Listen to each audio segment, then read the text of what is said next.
विकास, चलिए कहां तक पहुंच गए थे हम लोग?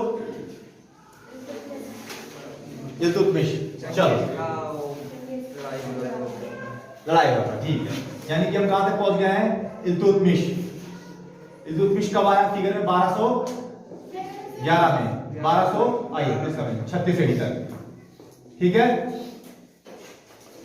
किस कैसे आया? कहा जाता है कि आराम सा जो था पुत्र वो अयोग्य था और उसकी अयोग्यता देखते हुए अमीरों द्वारा, अमीरों मतलब सामंत, अमीरों द्वारा दिल्ली की दरबार द्वारा इल्तुतमिश को बुलाया जाता है। इल्तुतमिश कहां आता है? दिल्ली आता है। कहां से का रहता है वो? बदायूं का रहता है। बदायूं का गवर्नर रहता है, दिल्ली आता है, दिल्ली में अपनी राजधानी बनाता है और उसके साथ साथ वो क्या करता है? ये सिक्के भी चलाता है। इससे पहले कौन था इसका?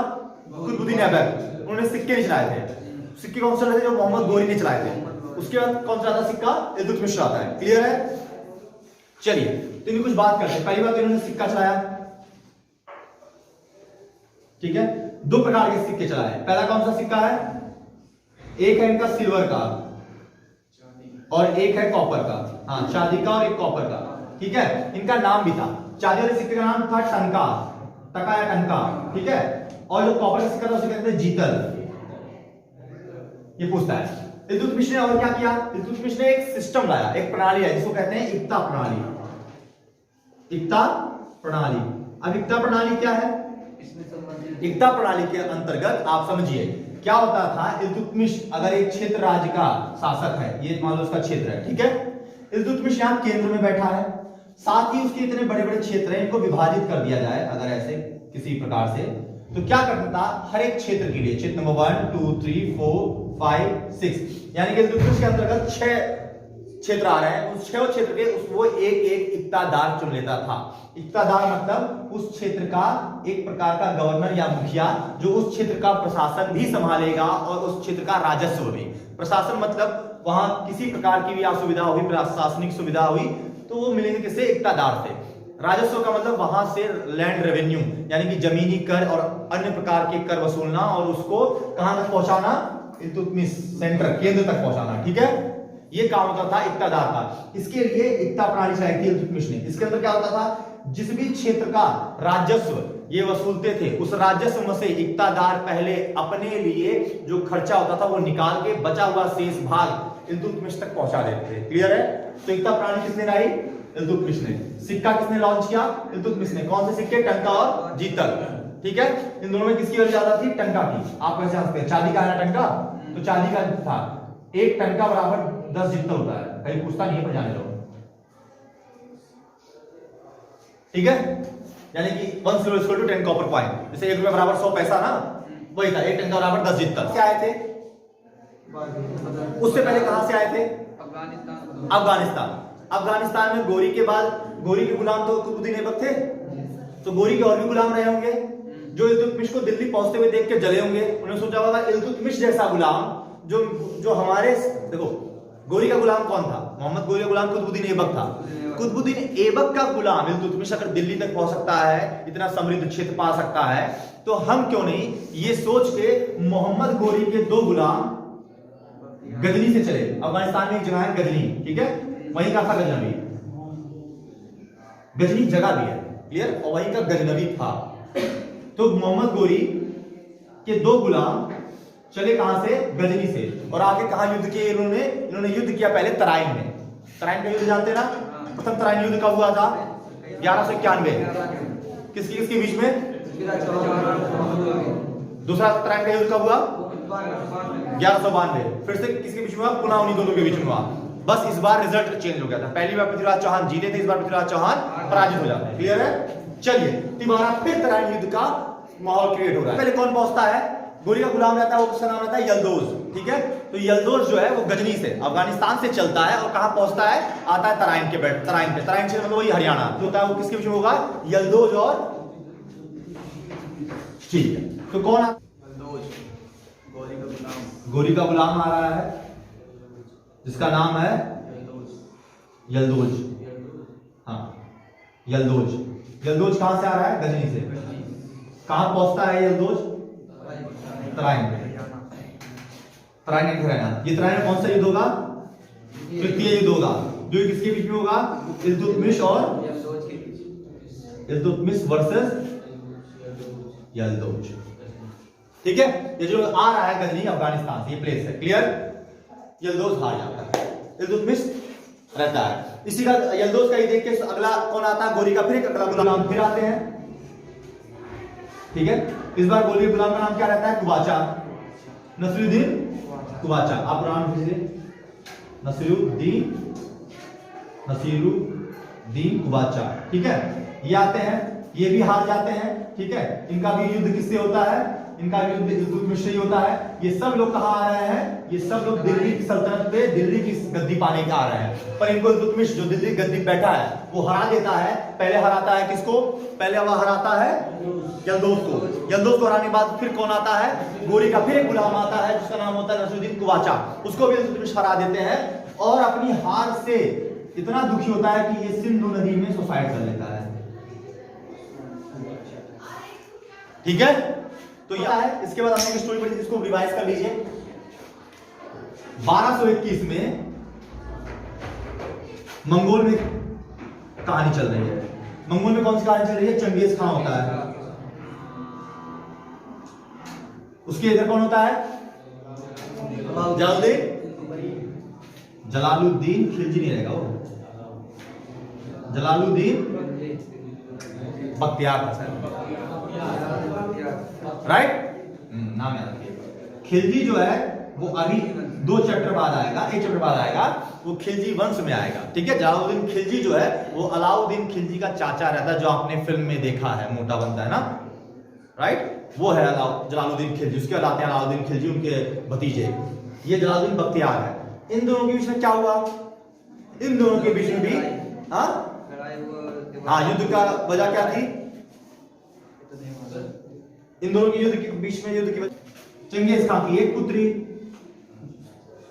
उसका अफेयर जलालुद्दीन बख्तियार से। इस बात पे Genghis Khan again angry, right. History बहुत रोमांचक है, आप लोग पढ़ते नहीं, पता नहीं क्यों। तो क्या हुआ, चंगेज खान की एक पुत्री थी, जलालुद्दीन बख्तियार का उसके साथ अफेयर था। तो क्या हुआ, चंगेज खान इस वजह से जलालुद्दीन बख्तियार को दौड़ाया। जब जलालुद्दीन बख्तियार सोचे हमारी जान चली जाएगी, तो कहां आ गए, भारत आ गए। भारत में आते ही जलालुद्दीन चंगेज खान ने इल्तुतमिश को खबर पहुंचाया कि ऐसी ऐसी बात है, क्या आप जलालुद्दीन बख्तियार का साथ देंगे, उनका संरक्षण करेंगे। इल्तुतमिश ने कहता है नहीं। इस प्रकार से इल्तुतमिश ने 1221 ईस्वी में चंगेज खान की सेना जो भारत पर प्रथम बार आई थी, किसके शासनकाल में आई, इल्तुतमिश काल में, परंतु कोई युद्ध नहीं हुआ। ठीक है, इस प्रकार से इल्तुतमिश चंगेज खान आया तो भारत, पर सकुशल लौट गया और भारत की गद्दी इल्तुतमिश के पास ही रहती है। ठीक है, चंगेज खान का कब्जा नहीं होता है, क्लियर है बात, ठीक है। इसके बाद क्या होता है, 1236 ईडी का, ये 1236 ईडी में धीरे धीरे इल्तुतमिश अपनी मृत्यु की तरफ चलते हैं। ठीक है, वो बीमार पड़ जाते हैं, उनको पता होता है कुछ दिनों में मैं मर जाऊंगा। मरने से पहले वो क्या करते हैं, मरने से पहले वो अपनी विल या अपनी इच्छा जाहिर करते हैं कि मेरे बाद मेरा उत्तराधिकारी कौन होगा। ठीक है, इससे पहले 2 बातें और जान लीजिए, ये तक पहुंचे। इल्तुतमिश क्या है, मोहम्मद गोरी द्वारा जितने भी राज्य को पाया गया था भारत में, उन सभी राज्य धीरे धीरे क्या हो गए थे, स्वतंत्र हो गए थे। किसके काल में, कुतुबुद्दीन ऐबक के काल में। इल्तुतमिश जब आता है तो उन राज्यों को फिर से पुनर्हासिल करना शुरू कर देता है, पहली बात। दूसरी बात वो क्या करता है, वो सिक्का चलाता है, 2 सिक्के चलाते हैं, सिल्वर और कॉपर के। सिल्वर वाला टंका, कॉपर वाला जित्तल, साफ साफ पूछेगा, 1 वर्ड है। ठीक है, कि वो 2 सिक्कों कौन से, या जित्तल या कौन सा चांदी का सिक्का चलाया गया था, किसके द्वारा। जो चांदी का सिक्का चलाया था उसका नाम है टंका, चलाया किसके द्वारा गया था, इल्तुतमिश द्वारा, क्लियर, ठीक है। उसके बाद इसने क्या किया, इसने सिक्का चलवाया, इसने सभी राज्य क्षेत्र वापस करता गया। अभी तक ये कौन है, इल्तुतमिश। इल्तुतमिश क्या अभी तक स्वतंत्र शासक है क्या, हाँ, दिल्ली सल्तनत का शासक है, पर क्या यह स्वतंत्र शासक है। अब आप ये भी समझिए, स्वतंत्र शासक तभी माना जाएगा जब उसे सर्टिफिकेट मिल जाएगा, किसके द्वारा, खलीफा द्वारा। खलीफा फर्स्ट क्लास में पढ़े थे ना। तो पूरे दुनिया में जितने भी इस्लामिक स्टेट्स हैं, उन इस्लामिक स्टेट्स का रिलीजन और पॉलिटिकल हेड कौन है, खलीफा, पढ़े थे ना। तो अब जो भी खलीफा होगा वो बताएगा कि क्या आप उस राज्य क्षेत्र के स्वतंत्र शासक हो या अभी भी अधीन हो। तो इल्तुतमिश को बाद में खलीफा द्वारा इनको सर्टिफिकेट दे दिया गया कि हां आप एक स्वतंत्र शासक हो, क्लियर है। और उसके बाद ये स्वतंत्र शासक के रूप में, जब ये स्वतंत्र शासक हो गए, तो एक स्वतंत्र शासक ही अपने उत्तराधिकारी को चुन सकता है। जब आप स्वतंत्र ही नहीं हो और आप ही किसी के अधीन राज्य कर रहे हो, तो आप अगले वाले को थोड़ी चुनोगे, अगला वाले को चुनेगा जिसने आपको बैठाया ना। अब आपने जिसने आपको बैठाया है, इससे कोई मतलब नहीं होता है। खलीफा ने कह दिया कि आप स्वतंत्र शासक हो, यानी कि अब आने वाले समय में आप बताओगे कि कौन गद्दी संभालेगा। इसीलिए इल्तुतमिश ने अपनी वरासत कह लो या इच्छा जाहिर की कि मेरे बाद इनके जितने पुत्र जीवित थे, एक पुत्र जो है युद्ध में मारा जाता है, ठीक है, जो गवर्नर होता है बंगाल का, उसके बाद इनके एक दो पुत्र और जो जीवित थे उसमें से बाकी सब अयोग्य थे। तो इन्होंने कहा सभी अयोग्य पुत्र को छोड़ के मेरी पुत्री रजिया सुल्तान को अगला शासक बनाना चाहिए, ये इनकी इच्छा थी, ठीक है। इसलिए फिगर में कौन आता है? प्रथम तराइन युद्ध कब हुआ? प्रथम, द्वितीय और तृतीय, तीनों लिखते हैं, रिवाइज करते हैं। प्रथम कब हुआ? 1191। द्वितीय क्या हुआ? 1100।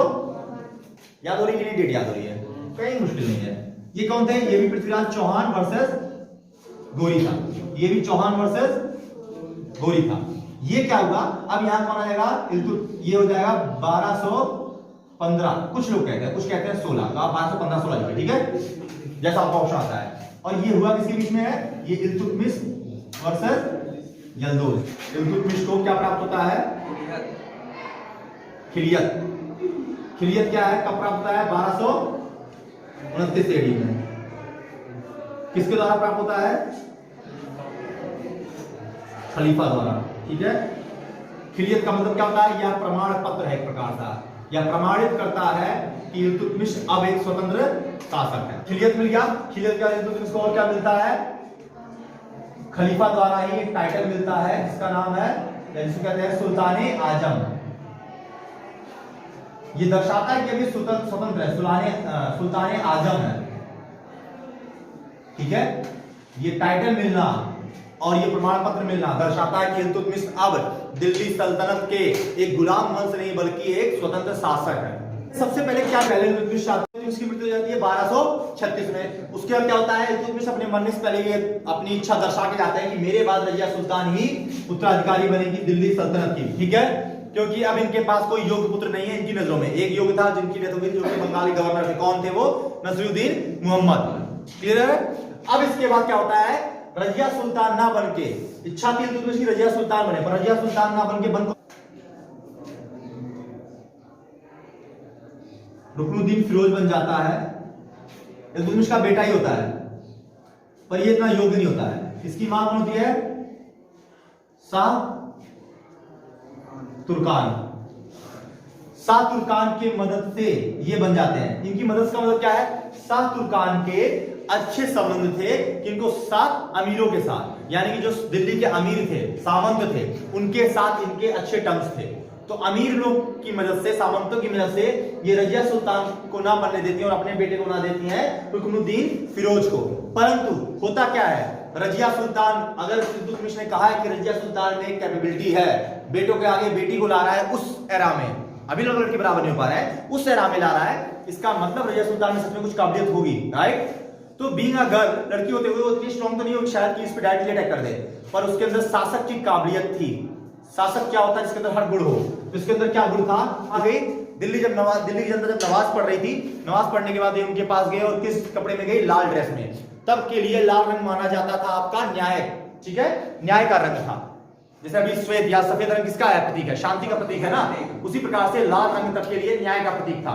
तो लाल कपड़ों में रजिया सुल्तान जनता के पास जाती हैं और अपील करती हैं कि उन्हें न्याय दिलाया जाए।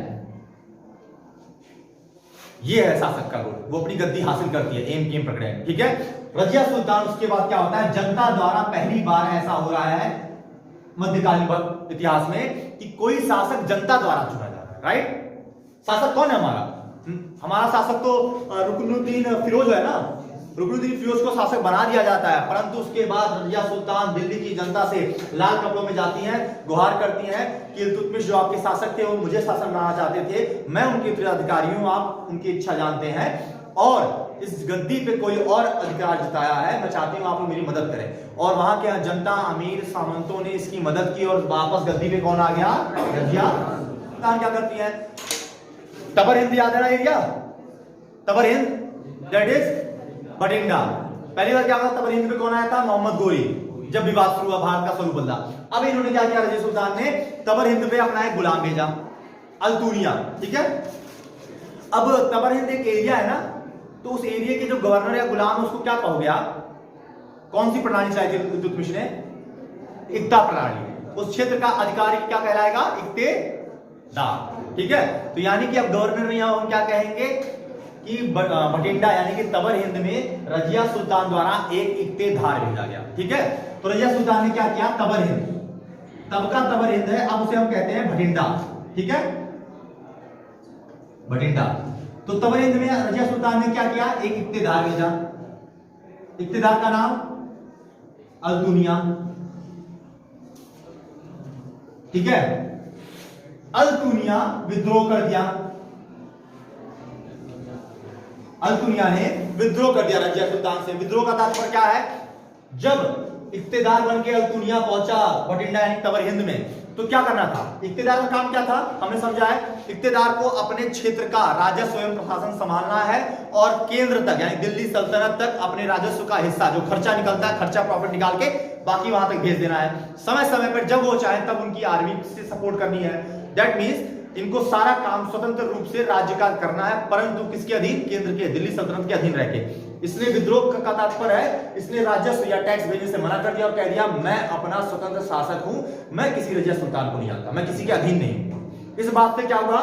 रजिया सुल्तान क्या की? वही गलती की और दिल्ली से चल दी। कहां चली वो? कहां पहुंची? ठीक है, तबर हिंद पहुंचती है। तबर हिंद आगे वो क्या करती है? जब आप दिल्ली से चले गए और दिल्ली में भी इतनी पॉलिटिक्स चल रही है कि अभी आपने हटाया है खुद अपने भाई को, फिरोज को, राइट? और अभी भी दिल्ली के ऊपर बहुत लोगों की नजर है, क्योंकि तब के एरा में एक महिला शासक का होना किसी को बात पच नहीं रही थी, पर आप किसी प्रकार से आ गई थी और तबर हिंद जैसे छोटे राज्य की वजह से आपने अपनी सेना टुकड़ी लेके तबर हिंद पे आ तो गई, पर इनके पीछे से क्या होता है? इनके पीछे से चली जाती है दिल्ली। ठीक है, और ये तबर हिंद पहुंचती है। तबर हिंद पहुंच के क्या होता है?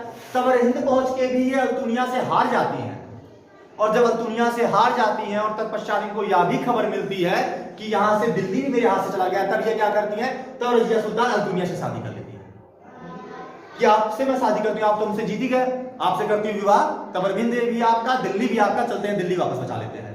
जब ये दिल्ली बचाने के लिए वापस तबर हिंद हरियाणा भटिंडा से वापस चल रही थी, तो इनका कैथल में लुटेरों के द्वारा सामना होता है। ठीक है, ये वापस कैथल आते हैं, हरियाणा, भटिंडा, भटिंडा से हरियाणा, हरियाणा से दिल्ली पहुंचेंगे, तो ये कैथल में हरियाणा में इनको मिलते लुटेरे, और लुटेरे क्या करते हैं? अल्तुनिया एवं रजिया सुल्तान दोनों का कर देते हैं मर्डर। यही रजिया सुल्तान का चैप्टर हो जाता है खत्म। आ गया हमारे फिगर में रजिया सुल्तान।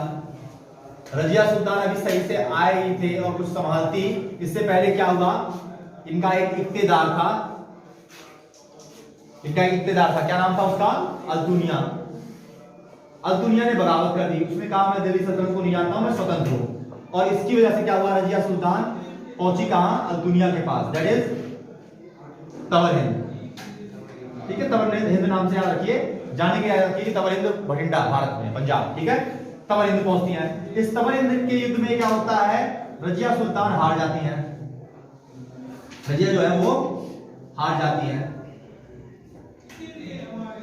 साथ ही साथ इनके हाथ से जब ये सब यहां तबर हिंद में चल रहा है, तो साथ ही साथ यहां दिल्ली में क्या चल रहा है जरा देखते हैं। ऐसा तो है नहीं कि ये तबर हिंद पहुंची दिल्ली की जिंदगी रुक गई होगी, दिल्ली में कुछ ना कुछ चल रहा होगा, राइट? तो जब ये तबर हिंद पहुंचती है, इक्तेदार अल्तुनिया से युद्ध करती है, उस युद्ध में हार रही जाती हैं, ये सब कुछ जब चल रहा होता है, तो पीछे दिल्ली में क्या चल रहा होता है? बहराम शाह, बहराम शाह दिल्ली की गद्दी पे अपना हक जमा लेता है या कब्जा कर लेता है, या कह लीजिए वो आके बैठ जाता है दिल्ली की गद्दी पे। क्लियर है? यह सुन के, यहां हारने के बाद और यह खबर सुन के रजिया सुल्तान अल्तुनिया से विवाह कर लेती है। ठीक है, विवाह कर लेती है एवं इस बात के लिए मनाती है अल्तुनिया को कि अब दिल्ली सल्तनत पे भी आपका ही अधिकार है। क्यों? क्योंकि दिल्ली सल्तनत पहले किसकी थी? इल्तुतमिश की। इल्तुतमिश की उत्तराधिकारी मैं हूं, और अगर आप मुझसे विवाह कर रहे हैं तो अब दिल्ली सल्तनत किसका हुआ? आपका हुआ। अल्तुनिया भले ही तबर हिंद जैसे छोटे राज्य का था, पर काफी अच्छा, योग्य और ताकतवर शासक था। उसको इसीलिए इन्होंने कन्विंस किया, विवाह किया और उसको लेके कहां चले? दिल्ली की ओर। जब अल्तुनिया प्लस रजिया अपने रास्ते पे थे दिल्ली की ओर, तब बीच में क्या आता है? Kaithal, Kaithal that is Haryana. ठीक है, कैथल में क्या होता है? लुटेरों द्वारा, ठीक है, लुटेरों द्वारा इनकी हत्या कर दी जाती है। लुटेरों द्वारा अल्तुनिया एवं रजिया सुल्तान दोनों की ही हत्या कर दी जाती है, ऐसा इतिहास कहता है। ठीक है, और क्या हुआ, अब दिल्ली में कौन रह गया, बैराम शाह ही रह गया। अब एक चीज याद रखिए कल की क्लास के लिए बैकग्राउंड, हमने क्या पढ़ा था, इल्तुतमिश जाने से पहले पहले क्या छोड़ के गया था अपनी विरासत में, चहलगामी, राइट, यानी 40 गुलामों की टीम है ना, चालीसा, चहलगामी, आप ये सब नाम दे सकते हो उसे, ठीक है। उसी से धीरे धीरे अभी आएंगे हमारे फिगर में बालबन, जिसकी बात हमने परसों की थी, राइट, ठीक है। तो कल परसों में बालबन आने वाले हैं। ये इतना उठा पटक चल रहा है ना, आप 1236 के अंतर्गत ही देखिए, इससे पहले जो भी शासक आए 10 साल 12 साल 15 साल 20 साल अपनी मृत्यु तक स्थिर रहे हैं। कुछ दिनों से दिल्ली सल्तनत काफी अस्थिर हो गई है। इल्तुतमिश गए, तुरंत कौन आया, फिरोज, फिरोज के 2 ही महीने बीते, रजिया सुल्तान, रजिया सुल्तान के तुरंत बाद बैराम शाह। इस अस्थिरता को स्थिर करने के लिए एक योग्य शासक आता है अगले फिगर में, वो होता है बलबन, बलबन या बालबन, ठीक है। द्वारा के समय में ही 3 पोस्टें थी, रजिया सुल्तान के टाइम में ही 3 पोस्टें थी। इन 3 पोस्टों को हम देख, पहले क्या है, अमीरे आखुर, ठीक है, एक पोस्ट ये थी अमीरे आखुर। दूसरा क्या है, अमीरे हाजिन, अमीरे हाजिन, ठीक है। तीसरा क्या है आपका, अमीरे शिकार, अमीर मतलब, अमीरे मतलब होता है चीफ, ठीक है, शिकार। ये तीनों पोस्ट इतनी इंपॉर्टेंट क्यों है रजिया सुल्तान द्वारा, क्योंकि इस 3 पोस्ट में से एक आएगा बालबन और वही अगला होगा उत्तराधिकारी दिल्ली सल्तनत, राइट। तो इसलिए 3 पोस्ट इंपॉर्टेंट होगी। तो अमीरे आखिर कौन था, हाँ, घोड़ों के अस्तबल का मालिक होता है। अमीर आखिर वो होता है जो घोड़ों के अस्तबल का अमीर या चीफ होता है, ठीक है। इसका नाम है जमालुद्दीन याकुत, जमालुद्दीन याकुत। ये कहां का है, अफ्रीका का, ठीक है। इसमें भी इश्यू हुआ था, आपको डिटेल पढ़ना नहीं है, इसमें भी इश्यू हुआ था। इश्यू ये हुआ, एतमिन इसका नाम है, एतमिन।